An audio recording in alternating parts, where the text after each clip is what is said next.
നമുക്ക് ദൈവവചന പഠനത്തിനായിട്ട് ഒരവസരം കൂടി ദൈവം നൽകി. അതോർത്ത് ദൈവത്തെ സ്തുതിക്കുന്നു. റോമർക്ക് എഴുതിയ ലേഖനം ആണ് നമ്മൾ പഠിച്ചുകൊണ്ടിരിക്കുന്നത്. 5-ാം അധ്യായം, അതിൻ്റെ ആദ്യത്തെ വാക്യം നമ്മൾ പഠിക്കുകയുണ്ടായി. ഇന്ന് 2, 3, 4, 5 വാക്യങ്ങൾ നമുക്ക് പഠിക്കുവാനായിട്ട് ധ്യാനിക്കുവാനായിട്ട് സമയമെടുക്കാം. നാം നിൽക്കുന്ന ഈ കൃപയിലേക്ക് നമുക്ക് അവൻ മൂലം വിശ്വാസത്താൽ പ്രവേശനവും ലഭിച്ചിരിക്കുന്നു. നാം ദൈവതേജസ്സിൻ്റെ പ്രത്യാശയിൽ പ്രശംസിക്കുന്നു. അതുതന്നെയല്ല, കഷ്ടത സഹിഷ്ണുതയെയും, സഹിഷ്ണുത സിദ്ധതയെയും, സിദ്ധത പ്രത്യാശയും ഉളവാക്കുന്നു എന്നറിഞ്ഞ് നാം കഷ്ടങ്ങളിലും പ്രശംസിക്കുന്നു. പ്രത്യാശയ്ക്ക് ഭംഗം വരുന്നില്ല. ദൈവത്തിൻ്റെ സ്നേഹം നമുക്ക് നൽകപ്പെട്ട പരിശുദ്ധാത്മാവിനാൽ നമ്മുടെ ഹൃദയങ്ങളിൽ പകർന്നിരിക്കുന്നുവല്ലോ. ഈ 4 വാക്യങ്ങളിൽ 3 വാക്യങ്ങളിലും ഉപയോഗിച്ചിരിക്കുന്നതായ ഒരു പ്രത്യേക പദത്തിലേക്ക് നിങ്ങളുടെ ശ്രദ്ധയെ ഞാൻ തിരിക്കുവാനായിട്ട് ആഗ്രഹിക്കുന്നു. പ്രത്യാശ എന്ന വാക്കാണത്. 2-ാമത്തെ വാക്യത്തിൽ നാം ദൈവതേജസ്സിൻ്റെ പ്രത്യാശയിൽ പ്രശംസിക്കുന്നു എന്നും, 3-ാമത്തെ വാക്യത്തിൽ കഷ്ടത സഹിഷ്ണുതയെയും, സഹിഷ്ണുത സിദ്ധതയും, സിദ്ധത പ്രത്യാശയും ഉളവാക്കുന്നു എന്നും, അതുപോലെ 5-ാം വാക്യത്തിൽ പ്രത്യാശയ്ക്കോ ഭംഗം വരുന്നില്ല എന്നും നമുക്ക് കാണാനായിട്ട് കഴിയും. അപ്പോൾ ക്രിസ്തീയ ജീവിതത്തിൽ വിശ്വാസത്താൽ നീതീകരിക്കപ്പെട്ടിട്ട് കർത്താവായ യേശുക്രിസ്തു മുഖാന്തരം ദൈവത്തോട് സമാധാനമുണ്ടായ ഒരു വ്യക്തിയുടെ ജീവിതത്തിൽ വരുന്നതായിട്ടുള്ള ഏറ്റവും പ്രധാനപ്പെട്ട കാര്യമാണ് ഈ പ്രത്യാശ എന്ന് പറയുന്നത്.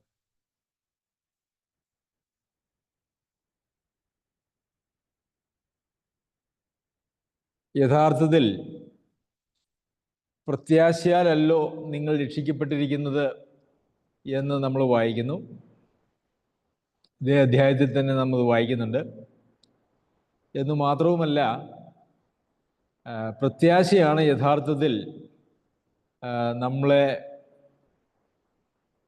മുമ്പോട്ട് നടത്തുന്നതായ ഏറ്റവും പ്രധാനപ്പെട്ട കാര്യം എന്നുള്ളതും നമ്മൾ മനസ്സിലാക്കേണ്ടതായിട്ടുള്ള ആവശ്യമുണ്ട്. പ്രത്യാശ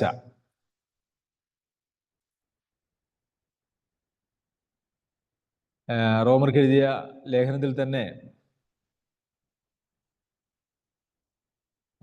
ധാരാളം വാക്യങ്ങൾ ഈ പ്രത്യാശയെക്കുറിച്ച് നമുക്ക് കാണുവാനായിട്ട് സാധിക്കും. ഇവിടെ നമ്മൾ കാണുന്നത്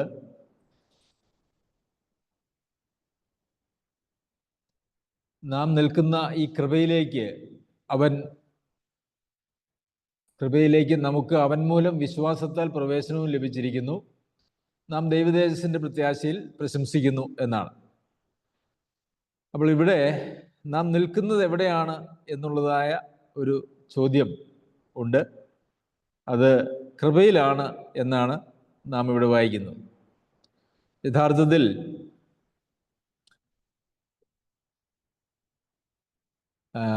കൃപയാലല്ലോ വിശ്വാസം മൂലം നിങ്ങൾ രക്ഷിക്കപ്പെട്ടിരിക്കുന്നത് എന്ന് നമ്മൾ വായിക്കുന്നു.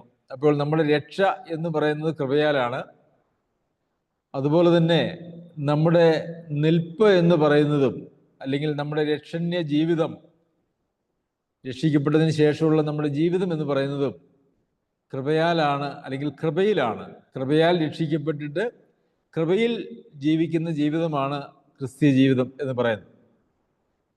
കൃപ എന്ന് പറഞ്ഞാൽ ഇവിടെ ഉപയോഗിച്ചിരിക്കുന്നതായിട്ടുള്ള കൃപയുടെ അർത്ഥം എന്ന് പറയുന്നത് അർഹിക്കാത്തതായിട്ടുള്ള ദാനം എന്നുള്ള നിലയിലാണ്. കൃപയ്ക്ക് പല സ്ഥലങ്ങളിലും പല അർത്ഥങ്ങളാണ്. എന്നാൽ ഇവിടെ അർഹിക്കാത്തതായിട്ടുള്ള ദാനം, ദൈവമക്കളാകുവാൻ അല്ലെങ്കിൽ രക്ഷിക്കപ്പെടുവാനായിട്ട് നമ്മളുടേതായിട്ടുള്ള യാതൊരു വക യോഗ്യതകളും അതിന് ബാധകമല്ല എന്നുള്ളതുകൊണ്ട് കൃപയാലാണ് വിശ്വാസത്താൽ നാം രക്ഷിക്കപ്പെടുന്നത്. അതുപോലെ തന്നെ രക്ഷിക്കപ്പെടുന്ന ഏതൊരാളും ദൈവത്തിൻ്റെ കൃപയിലാണ് അവർ ജീവിക്കുന്നത്, അല്ലെങ്കിൽ ജീവിക്കേണ്ടത് എന്ന് നമുക്ക് കാണാനായിട്ട് കഴിയും.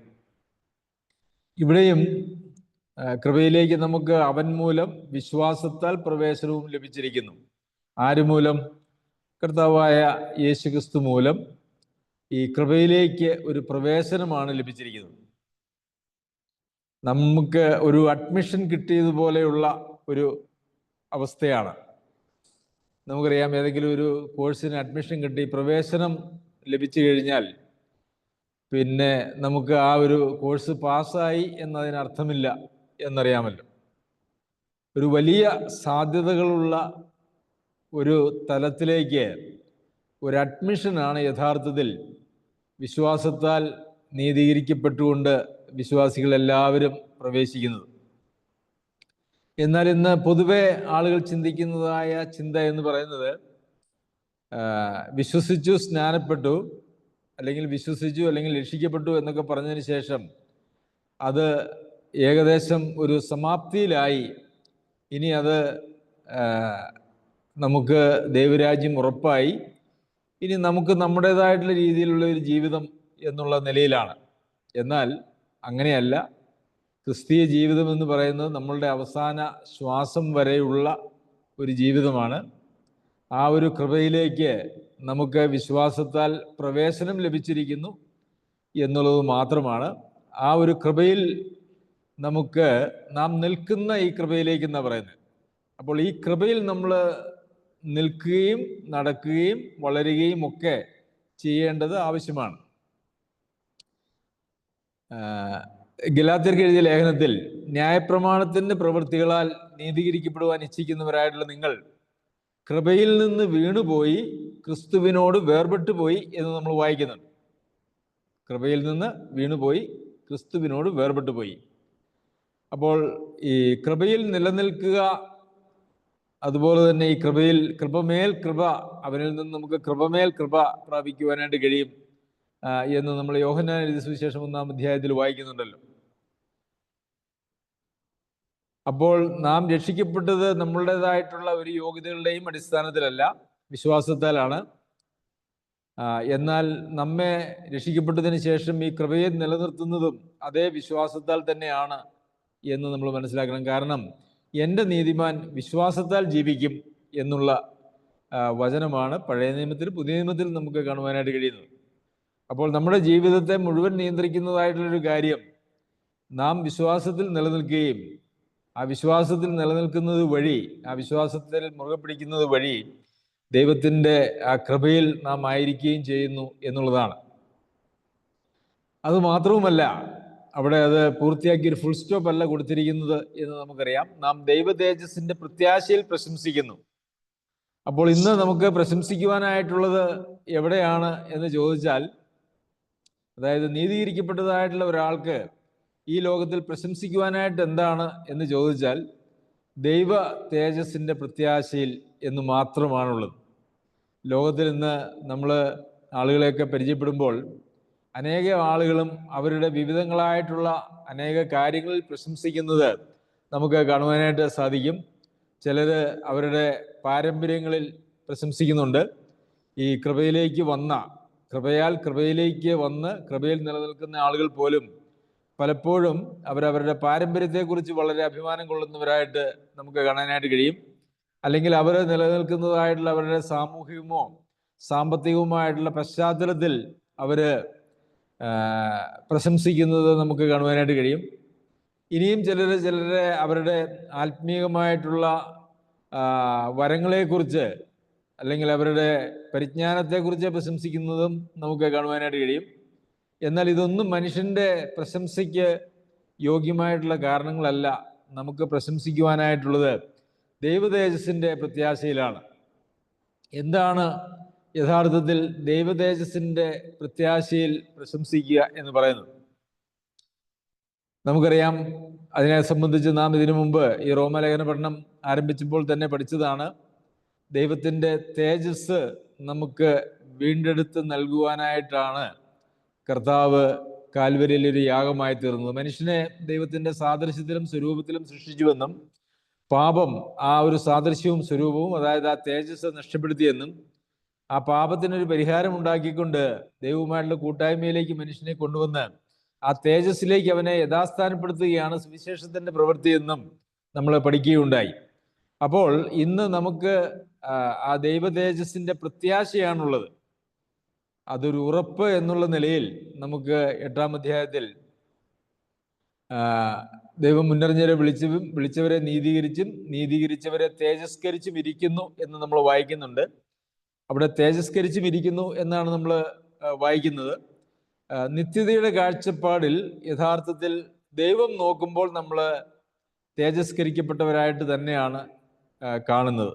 കാരണം ദൈവത്തിന് കാലങ്ങളുടെ പരിമിതികളില്ല, കാലത്തിൻ്റെ പരിമിതിയില്ല. പ്രസൻറ്റ്, ഫ്യൂച്ചർ, വർത്തമാനം, ഭാവി, ഭൂതം, അങ്ങനെയുള്ള കാലങ്ങളുടെ പരിമിതികളില്ലാത്ത ദൈവം നോക്കുമ്പോൾ ഇങ്ങനെ വിശ്വാസത്തിൽ നിലനിന്ന് നിത്യതയിലേക്ക് കിടക്കുന്ന ആളുകളെല്ലാം തേജസ്കരിക്കപ്പെട്ട ആളുകളായിട്ടാണ് കാണുന്നത്. എന്നാൽ ആ ഒരു കാഴ്ചപ്പാടിൽ നമുക്ക് ജീവിക്കാനായിട്ട് സാധിക്കുകയില്ല. കാരണം നമുക്ക് കാലത്തിൻ്റെതായിട്ടുള്ള പരിമിതികളുണ്ട്. ഈ കാലത്തിൻ്റെ പരിമിതികളില്ലാതെ ദൈവവചനത്തിൽ പറഞ്ഞിരിക്കുന്ന യാഥാർത്ഥ്യങ്ങളെയും കാലത്തിൻ്റെ പരിമിതികളോടുകൂടി നമ്മളോട് പറഞ്ഞിരിക്കുന്നതായിട്ടുള്ള കാര്യങ്ങളെയും നമ്മൾ വേർതിരിച്ച് പഠിക്കുവാനായിട്ട് ശ്രമിച്ചില്ല എങ്കിൽ വളരെ തെറ്റായിട്ടുള്ള ഉപദേശത്തിൽ നാം ചെന്ന് പെട്ടുപോകാനായിട്ടുള്ള സാധ്യതയുണ്ട്. ഒരു ഉദാഹരണത്തിന്, രക്ഷിക്കപ്പെട്ടവരെന്ന് നാം പറയുമ്പോൾ ഒരു മനുഷ്യൻ കർത്താവായ യേശുക്രിസ്തുവിൽ വിശ്വസിച്ച് സ്നാനപ്പെട്ട് വരുന്നതായിട്ടുള്ളൊരു വ്യക്തിയെ രക്ഷിക്കപ്പെട്ട ഒരാളായിട്ട് അവൻ്റെ സാക്ഷ്യത്തിൻ്റെ അടിസ്ഥാനത്തിലാണ് നമ്മൾ കാണുന്നത്. എന്നാൽ ദൈവം രക്ഷിക്കപ്പെട്ടു എന്ന് പറയുന്ന ഒരാളെ മനസ്സിലാക്കുന്നത് അവൻ നിത്യതയിൽ ദൈവത്തോടു കൂടി ഉണ്ടോ എന്നുള്ളതിൻ്റെ അടിസ്ഥാനത്തിലാണ്. അത് നമ്മളിൽ നിന്നും മറച്ചു വെച്ചിരിക്കുന്ന അല്ലെങ്കിൽ നമുക്ക് മറവായിരിക്കുന്ന ഒരു കാര്യമായതുകൊണ്ട് ഒരു മനുഷ്യന്റെ രക്ഷയെ സംബന്ധിച്ച് ദൈവം പറയുന്ന, ദൈവത്തിൻ്റെ നിത്യതയുടെ കാഴ്ചപ്പാടിൽ പറയുന്ന എല്ലാ കാര്യങ്ങളും നമ്മുടെ തലത്തിലേക്ക് നമുക്ക് എടുത്ത് മനസ്സിലാക്കുവാനായിട്ട് കഴിയില്ല. അങ്ങനെ മനസ്സിലാക്കാൻ നാം ശ്രമിക്കുകയും അങ്ങനെ വചനത്തെ വ്യാഖ്യാനിക്കുകയും ചെയ്യുമ്പോൾ നാം തെറ്റിപ്പോകാനായിട്ടുള്ള സാധ്യതയുണ്ട് എന്നുകൂടി ഓർക്കണം. അപ്പോൾ നമ്മളെ തേജസ്കരിച്ചിരിക്കുന്നു എന്ന് നാം ഇതേ ലേഖനത്തിൽ വായിക്കുന്നുണ്ട്. അത് നിത്യതയുടെ കാഴ്ചപ്പാടിലുള്ളതായ ഒരു കാര്യമാണ്. എന്നാൽ നാം ദൈവതേജസ്സിൻ്റെ പ്രത്യാശയിലാണ് പ്രശംസിക്കുന്നത്. അപ്പോൾ ദൈവത്തിൻ്റെ ആ തേജസ്സിലേക്ക് നാം രൂപാന്തരപ്പെടുന്ന ഒരു അവസ്ഥ നമുക്കുണ്ടാകുമെന്നുള്ളതാണ്, ആ ഒരു പ്രത്യാശയാണ് നമുക്ക് ഈ ലോകത്തിലുള്ള ഏറ്റവും വലിയ പ്രശംസ എന്ന് പറയുന്നത്. വരാനിരിക്കുന്ന കാര്യത്തിൽ മാത്രമാണ്, വരാനിരിക്കുന്ന ഏത് കാര്യത്തിൽ? കർത്താവിൻ്റെ സാദൃശ്യത്തോട് നാം അനുരൂപരാകും, നാം അവനെ പോലെയാകും, അവനെ നാം കാണും, അവനോടുകൂടി വസിക്കും. ഏതെങ്കിലും നഷ്ടപ്പെട്ടു പോയതായിട്ടുള്ള ദൈവതേജസ് നമുക്ക് വീണ്ടും കിട്ടും. അങ്ങനെ ദൈവത്തോടു കൂടി വസിക്കും എന്നുള്ളതാണ് യഥാർത്ഥത്തിൽ നമുക്ക് പ്രശംസിക്കുവാനായിട്ടുള്ള പ്രത്യാശ എന്ന് പറയുന്നത്. അപ്പോൾ കർത്താവായ യേശുക്രിസ്തു മൂലം വിശ്വാസത്താൽ നീതീകരിക്കപ്പെട്ടിട്ട് ദൈവവുമായിട്ടുള്ള സമാധാന ബന്ധത്തിലേക്ക് വന്നതായിട്ടുള്ള ആളുകളെ നിയന്ത്രിക്കുന്നതായിട്ടുള്ള ഒരേ ഒരു കാര്യം, അവർക്ക് ആ ദൈവ തേജസ്സിൻ്റെ പ്രത്യാശ ലഭിച്ചിരിക്കുന്നു എന്നുള്ളതാണ്. എന്നാൽ ഇന്ന് വീണ്ടും ജന്മം പ്രാപിച്ചു എന്നോ രക്ഷിക്കപ്പെട്ടു എന്നോ പറയുന്നതായിട്ടുള്ള ആളുകൾക്ക് സ്വർഗത്തിൽ പോകും എന്നുള്ള ഒരു കേവല വിശ്വാസം, അതിനെ സംബന്ധിച്ച് പോലും അനേകർക്കും ഉറപ്പൊന്നുമില്ല.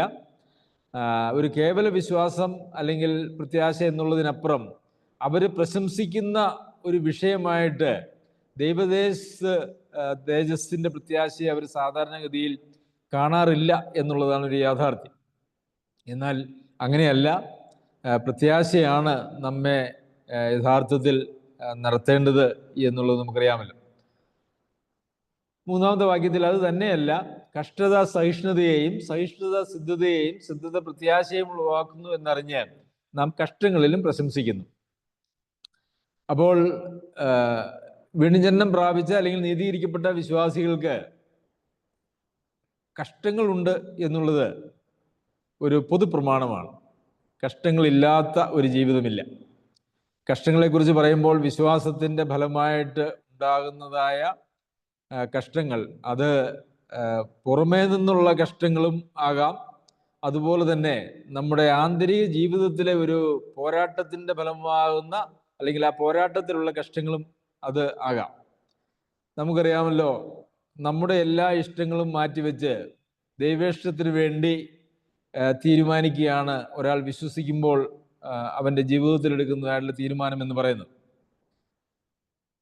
അപ്പോൾ ദൈവേഷ്ടം മാത്രം ചെയ്യുവാനായിട്ട് തീരുമാനിച്ച് യേശുവിനെ കർത്താവായിട്ട് സ്വീകരിക്കുന്നു എന്ന് പറയുമ്പോൾ ഇനി യേശു പറയുന്നതല്ലാതെ ഒന്നും എനിക്ക് വിഷയമല്ല, യേശു പറയുന്നത് മാത്രം അനുസരിച്ച് ഞാൻ ജീവിച്ചു കൊള്ളാം എന്നാണ് യഥാർത്ഥത്തിൽ ഒരുവൻ രക്ഷിക്കപ്പെടുമ്പോൾ ദൈവം മുമ്പാകെ എടുക്കുന്നതായിട്ടുള്ള തീരുമാനവും സമർപ്പണവും എന്ന് പറയുന്നത്.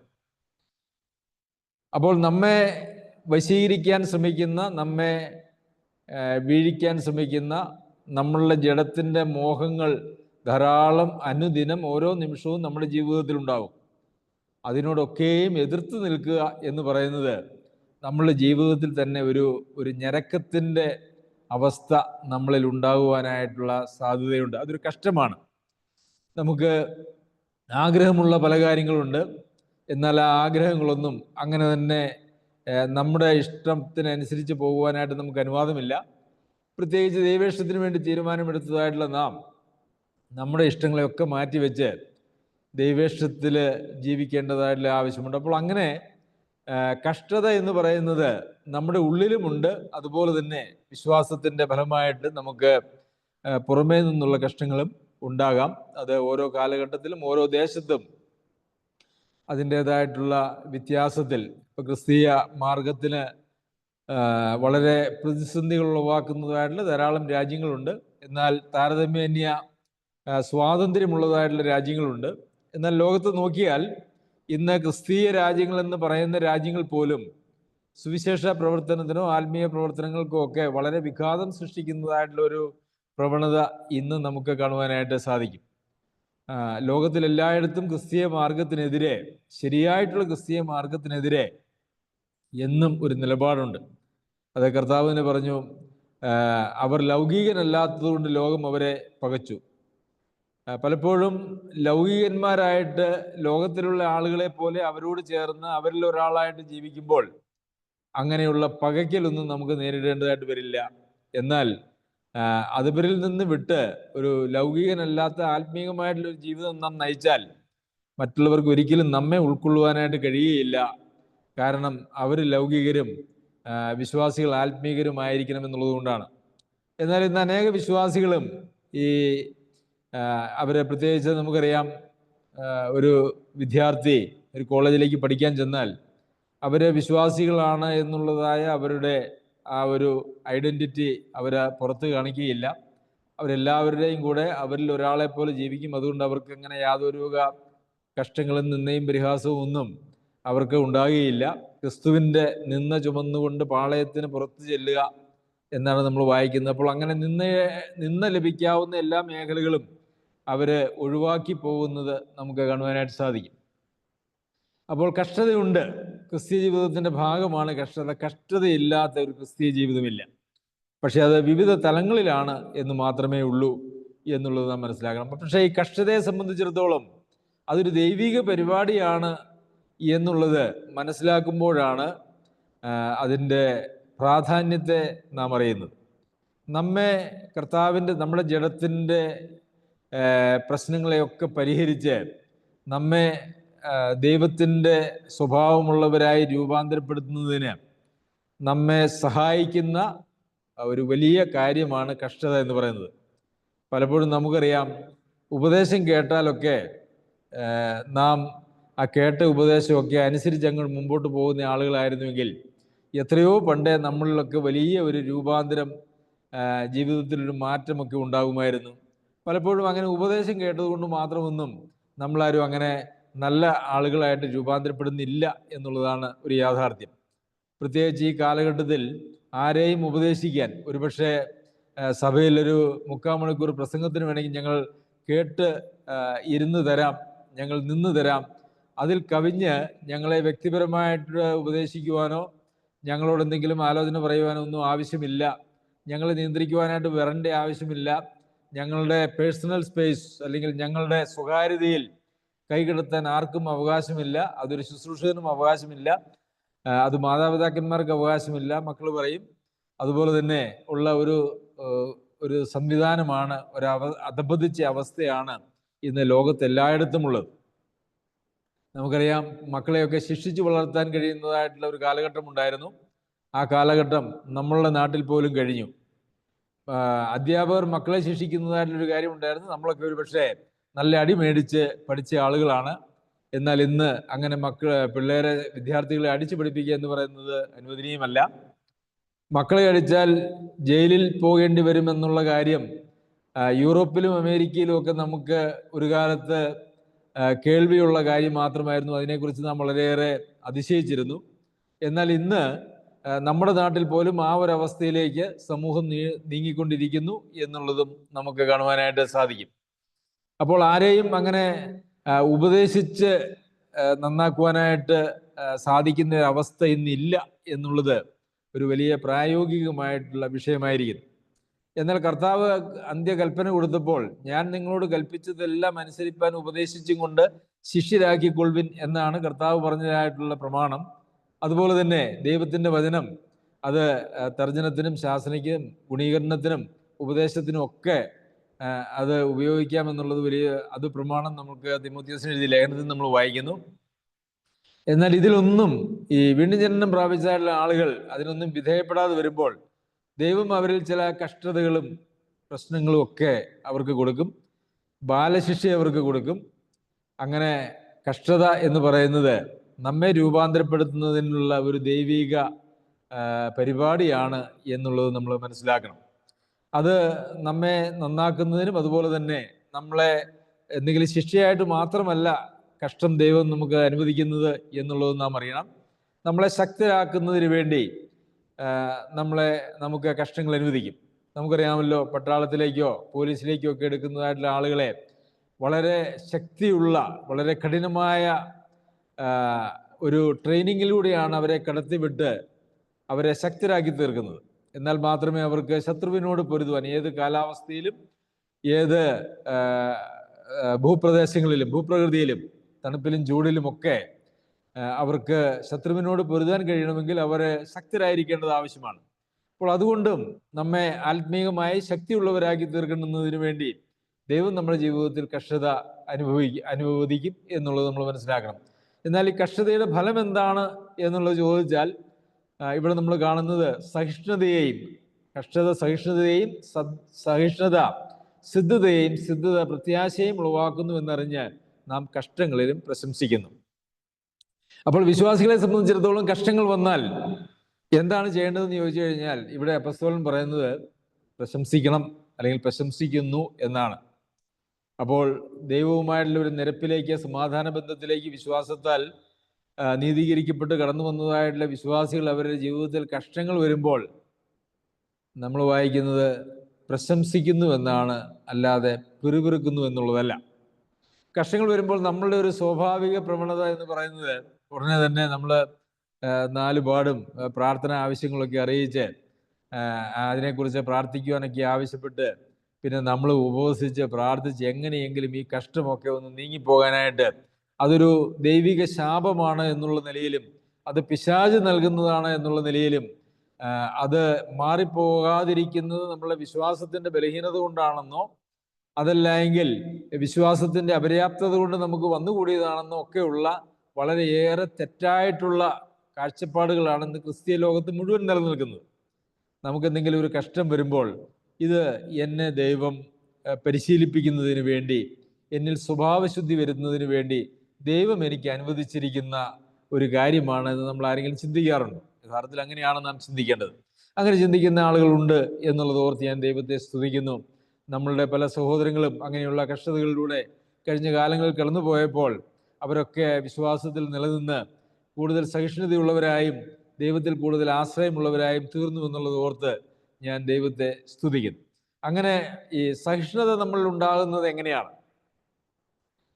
ആർക്കെങ്കിലും നമ്മളുടെ സഹിഷ്ണുത നമുക്ക് കൊണ്ടുവന്ന് വെച്ചു തരാനായിട്ട് കഴിയുമോ? ഇല്ല. അങ്ങനെ ഒരു സഹിഷ്ണുത ആർക്കും അങ്ങനെ കൊണ്ടുവന്ന് വെച്ചു തരാനോ അല്ലെങ്കിൽ എന്തെങ്കിലും ക്രമീകരണങ്ങളിലൂടെ നമ്മൾ ഉളവാകുവാനും കഴിയുന്ന കാര്യമല്ല സഹിഷ്ണുത എന്ന് പറയുന്നത്. സഹിച്ചാണ് നമ്മൾ സഹിഷ്ണുതയുള്ളവരായി തീരുന്നത്. അപ്പോൾ സഹിഷ്ണുത എന്ന് പറയുന്നത് സഹനത്തിലൂടെ അല്ലെങ്കിൽ കഷ്ടതയിലൂടെ നേടിയെടുക്കേണ്ടതായിട്ടൊരു കാര്യമാണ്. അതുപോലെ തന്നെ ഈ സഹിഷ്ണുത എന്ന് പറയുന്നത് നമ്മൾ സിദ്ധതയെ ഉളവാക്കും. സിദ്ധത എന്ന് പറഞ്ഞാൽ സ്വഭാവശുദ്ധി, അല്ലെങ്കിൽ ദൈവം അംഗീകരിക്കുന്നതായിട്ടുള്ള സ്വഭാവം, നമ്മളിലുള്ള സ്വഭാവം എന്നാണ് അതിൻ്റെ അർത്ഥം എന്ന് പറയുന്നത്. ദൈവം അംഗീകരിക്കുന്ന സ്വഭാവം. ശരി, ഈ സഹിഷ്ണുതയാണ് യഥാർത്ഥത്തിൽ ദൈവം അംഗീകരിക്കുന്ന ഒരു സ്വഭാവം, അല്ലെങ്കിൽ ദൈവം അംഗീകരിക്കുന്നതായിട്ടുള്ള പല സ്വഭാവങ്ങളിലേക്കും നമ്മെ നടത്തുന്നത് സഹിഷ്ണുതയാണ് എന്നുള്ളത് നാം കാണണം. അപ്പോൾ ദൈവപ്രിയമായിട്ടുള്ള സ്വഭാവങ്ങൾ നമ്മൾ രൂപപ്പെടുന്നതിന് വേണ്ടി ദൈവം കഷ്ടത അനുവദിക്കും എന്ന് നമുക്ക് കാണാം. അങ്ങനെ ഈ കഷ്ടതയിലൂടെയും ഒക്കെ നമ്മൾ മുമ്പോട്ട് പോകുമ്പോൾ നമ്മളിൽ പ്രത്യാശ ഉളവാകുന്നു, അല്ലെങ്കിൽ പ്രത്യാശ വർദ്ധിപ്പിക്കുന്നു എന്നുള്ളതാണ് അതിൻ്റെ മറ്റൊരു ഫലം എന്ന് പറയുന്നത്. അപ്പോൾ കഷ്ടത എന്ന് പറയുന്ന ഒരു ശാപമാണെന്നോ അതൊരു ശിക്ഷയാണെന്നോ ഒക്കെ നമ്മൾ വിചാരിച്ചു പോയാൽ യാഥാർത്ഥ്യത്തിൽ നോക്കി എത്രയോ അത് മാറിപ്പോയി എന്നുള്ളതാണ് അതിൻ്റെ സത്യം എന്ന് പറയുന്നത്. കഷ്ടത വലിയ ഒരു അനുഗ്രഹമാണ്, അല്ലേ? ക്രിസ്തുയേശുവിൽ വിശ്വസിപ്പാൻ മാത്രമല്ല, അവന് വേണ്ടി കഷ്ടം അനുഭവിപ്പാനും കൂടെ നിങ്ങൾക്ക് വരം നൽകിയിരിക്കുന്നു. അതൊരു വരം എന്നുള്ള നിലയിൽ അതിനെ കാണുവാനായിട്ട് കഴിയുമ്പോൾ അത് സഹിക്കുവാനായിട്ട് നമുക്ക് കഴിയും.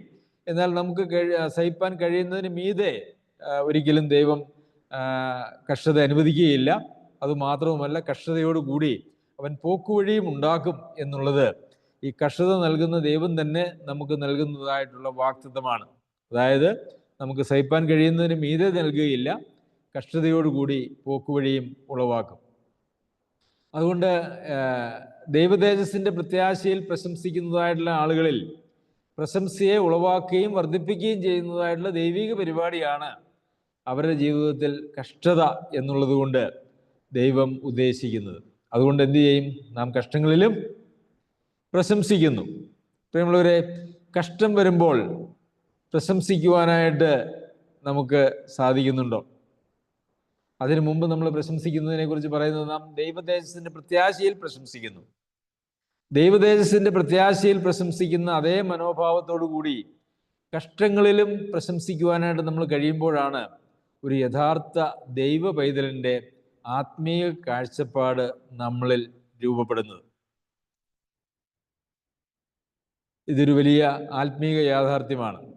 എന്നാൽ ഈ യാഥാർത്ഥ്യത്തെ അറിയാനോ അംഗീകരിക്കാനോ അത് പ്രസംഗിക്കുകയോ ഒന്നും ചെയ്യാത്ത വചനവിരുദ്ധമായ കാര്യങ്ങളാണ് ഇന്ന് കഷ്ടങ്ങളെക്കുറിച്ച് ലോകത്ത് പ്രശംസിക്കുന്നതെല്ലാം, അല്ലെങ്കിൽ പ്രസംഗിക്കുന്നതെല്ലാം. ശരി, 5-ാമത്തെ വാക്യത്തിൽ പ്രത്യാശയ്ക്കോ ഭംഗം വരുന്നില്ല. അതായത് കഷ്ടത പ്രത്യാശയെ ഉളവാക്കുന്നു എന്നാണ്, അല്ലാതെ പ്രത്യാശയ്ക്ക് ഭംഗം വരുന്നില്ല എന്നാണ് ഇവിടെ പൗലോസ് അപ്പോസ്തലൻ പറയുന്നത്. പലപ്പോഴും എന്തെങ്കിലുമൊക്കെ കഷ്ടങ്ങളിലൂടെ കടന്നു പോകുമ്പോൾ സാധാരണഗതിയിൽ ആളുകളിൽ ഉളവാകുന്നതായിട്ടുള്ള ചിന്ത എന്ന് പറയുന്നത്, ദൈവം എന്നോട് കഠിനമായിട്ട് ഇടപെട്ടു, പിന്നെ പ്രാർത്ഥനയില്ല, സഭായോഗങ്ങളില്ല, കൂട്ടായ്മയില്ല, വചനവായനയില്ല. ഇതൊക്കെയാണ് സാധാരണഗതിയിൽ ഒരു മനുഷ്യരിൽ ഇന്ന് വരുന്നതായിട്ടുള്ള പ്രതികരണം എന്ന് പറയുന്നത്. എന്നാൽ അങ്ങനെയല്ല യഥാർത്ഥത്തിൽ ഒരു ദൈവ പൈതലിൻ്റെ ജീവിതത്തിൽ വരുന്നത്. അങ്ങനെ എന്തെങ്കിലും കഷ്ടം ദൈവം അനുവദിക്കുമ്പോൾ അതിലൂടെ നാം നിരാശരായി പോവുകയും പിന്മാറിപ്പോവുകയും ചെയ്യുന്നുവെങ്കിൽ അടിസ്ഥാനപരമായിട്ടുള്ള ദൈവത്തെ സംബന്ധിക്കുന്ന, ദൈവിക പരിപാടിയെ സംബന്ധിക്കുന്നതായിട്ടുള്ള പരിജ്ഞാനമോ താല്പര്യമോ നമുക്കില്ല എന്നുള്ളതാണ് അതിൻ്റെ അർത്ഥം. ഇന്നത് പഠിപ്പിക്കുന്നില്ല അധികമൊന്നും എന്നുള്ളതും അതിനകത്തൊരു പ്രധാനപ്പെട്ട കാര്യമാണ്. പ്രത്യാശയ്ക്ക് ഭംഗം വരുന്നില്ല. എന്തുകൊണ്ടാണ് ഭംഗം വരാത്തത്? അത് പ്രത്യാശയെ ഉളവാക്കുകയും പ്രത്യാശയിൽ നമ്മെ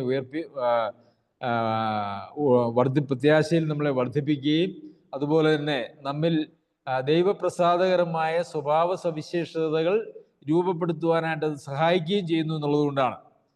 എന്നാൽ കഷ്ടത വരുമ്പോൾ നമ്മൾ പിറുപിറുക്കുവാനായിട്ട് തുടങ്ങിയാൽ, പിറുപിറുപ്പുകാരെ കുറിച്ച് നമുക്കറിയാമല്ലോ.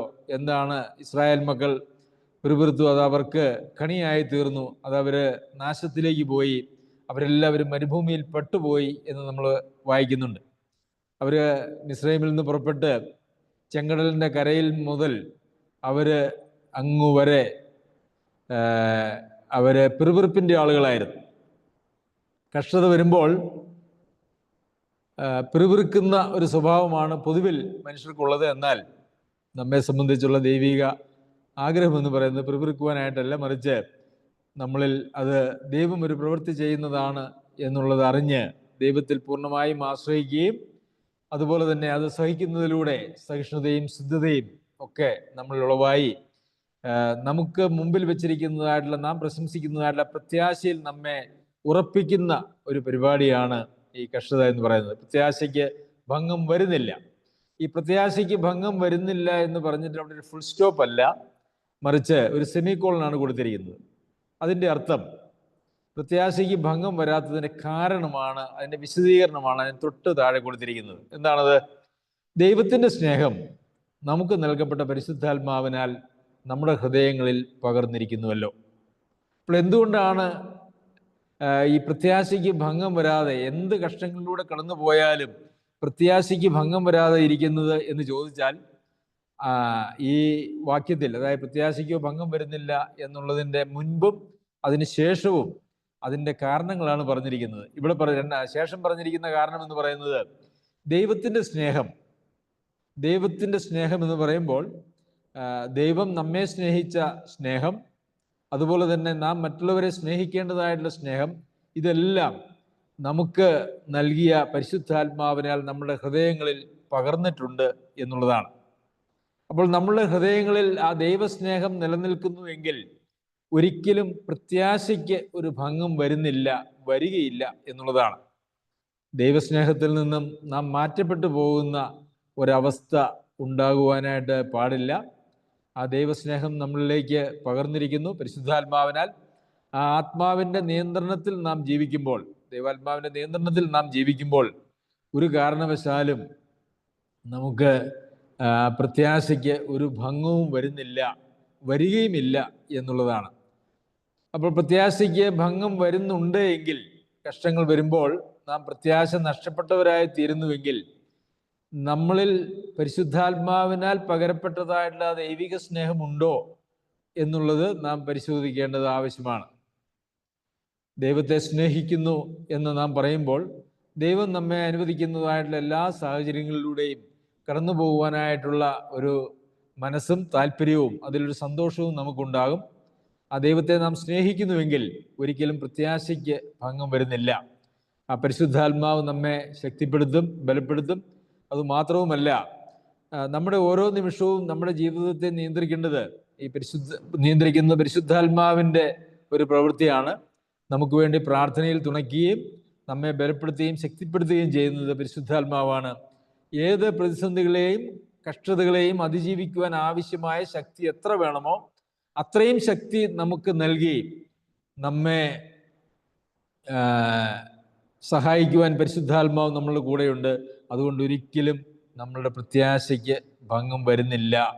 പ്രിയമുള്ളവരെ, പ്രത്യാശയിൽ കൂടുതൽ ഉറപ്പുള്ളവരായി, പ്രത്യാശയിൽ സമൃദ്ധിയുള്ളവരായി, റോമാലേഖനത്തിൽ നമ്മൾ 15-ാമത്തെ അധ്യായത്തിൽ വായിക്കുന്നുണ്ട്, പ്രത്യാശയിൽ സമൃദ്ധിയുള്ളവരായി എന്നുള്ള കാര്യം. അതുപോലെ പ്രത്യാശയിൽ സമൃദ്ധിയുള്ളവരായിട്ട് നമുക്ക് ജീവിക്കാം. കർത്താവായ യേശുക്രിസ്തു മുഖാന്തരം വിശ്വാസത്താൽ നീതീകരിക്കപ്പെട്ടിട്ട് ദൈവത്തോട് സമാധാനം പ്രാപിച്ചിരിക്കുന്നതായിട്ടുള്ള നാം നിൽക്കുന്നതായിട്ടുള്ള കൃപയിൽ നാം വസിക്കുമ്പോൾ നമ്മളിൽ ഉണ്ടാകേണ്ടത് ആ ദൈവദേശത്തിൻ്റെ പ്രത്യാശയിലുള്ള പ്രശംസയാണ്. അതുപോലെ തന്നെ കഷ്ടങ്ങളിലും പ്രശംസിക്കുന്നവരായിട്ട് നാം ഇരിക്കണം. പ്രത്യാശയിൽ ഒരിക്കലും ഭംഗം വരുവാനായിട്ട് നമുക്ക് പാടില്ല. അത് ഭംഗം വരാതെ നമ്മളെ സൂക്ഷിക്കുന്നത് നമ്മെ ദൈവസന്നിധിയിലേക്ക് ഈ കഷ്ടതകളൊക്കെയും അടുപ്പിക്കുന്നു എന്നുള്ളതും, എന്നാൽ ഈ കഷ്ടതകളെയൊക്കെ അതിജീവിക്കുവാൻ വേണ്ടുന്നതായിട്ടുള്ള എല്ലാ ശക്തിയും ബലവും ദൈവം നമുക്ക് നൽകിയിരിക്കുന്ന പരിശുദ്ധാത്മാവിനാൽ നമ്മെ സഹായിക്കുന്നു എന്നുള്ളതുമാണ്. ദൈവം നമ്മെ എല്ലാവരെയും സഹായിക്കട്ടെ. അവൻ്റെ അതിപരിശുദ്ധ നാമം വാഴ്ത്തപ്പെടുമാറാകട്ടെ.